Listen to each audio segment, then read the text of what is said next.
This is Grouping Text and Images in Microsoft. Heather Wallace, EDUC 631. So we all have instances where we have images and text boxes that we would like to move around a document, but we would have to individually move them to place them where we want to go. And that can get rather time consuming and tedious. So you want to have a more efficient way of gathering all of those images and text boxes together so that you can keep them in one movement and easily format your document. And that's what I'm going to show you, how you can group the text boxes and images together. So first you go to Insert, click on Shapes. We all know how to do that. But at the bottom there's a new drawing canvas.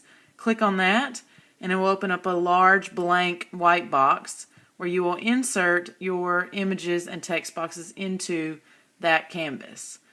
This is also a tedious thing to kind of do at first because you do have to cut and paste all of your shapes and text boxes into that canvas, but once you've gotten used to it, it's not as bad as it seems, and it can get kind of hard with your text boxes clicking. But I did just cut and paste. You can right click and cut and paste, or you can hit Control X and Control V to cut and paste respectively. After you get them all into the box, you're going to shape how you want it to look, putting everything in the order that you want it to be. Just moving my text boxes where I need them to go. So I've got them how I want it to look. So now I'm going to group them all together. You can click on each one individually. You want to have them all highlighted at the same time. You can click and hit Shift at the same time to select all of them, or you can just right click and drag in a large square to highlight them all, but make sure you get them all highlighted. So all of mine are highlighted. I'm now going to make sure I'm in the Format tab. Off to the right is a Group Objects tool, where you can click the drag down arrow and it will say Group, where all of the objects that were selected go into one big selection pane.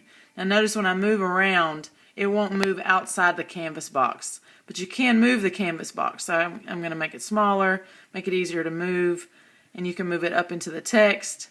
You can move it around your text. You can get it fit however you want to. Make sure when you grab that you're actually grabbing the canvas box though, where it won't move, because remember when you're selecting inside the box, it'll only move inside of that canvas box. Lots of different wrap texting tools also in your format. So if you didn't have your images and you didn't have your text box, you can still create that canvas. So still go back into Insert, into Shapes, and New Drawing Canvas at the bottom. This time though, you can just insert your shapes directly into the box, so you don't have to copy and paste or cut and paste. I'll just create a quick circle and a line.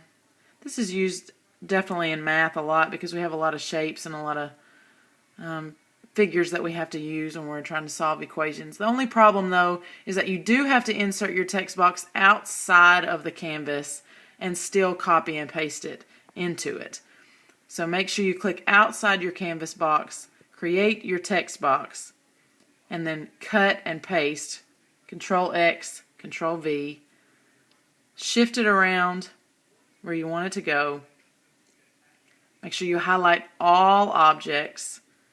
It's easier just to do the big square, but of course you can just click individually. Make sure you get them all. That line is tricky. It's kind of hard to see if you got it or not. So make sure you have all of them selected, the group, and you create one big box. And I think I forgot my diameter, but you can still move all of the images around inside that canvas box, and you can still move that canvas box anywhere you want to in your document as well. So even if you forget one, it's not going to go far because you're going to move the whole canvas box together.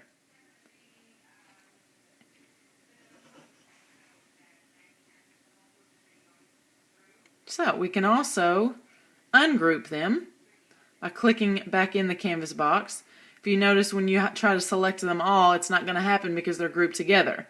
So just click on the one, have your one selection box, ungroup, and they all show that they have their own selection boxes now. But I still can't move them all together or individually. So you have to click out of the box and back in to select your single image. And then you can move it back and forth. I hope you enjoyed it.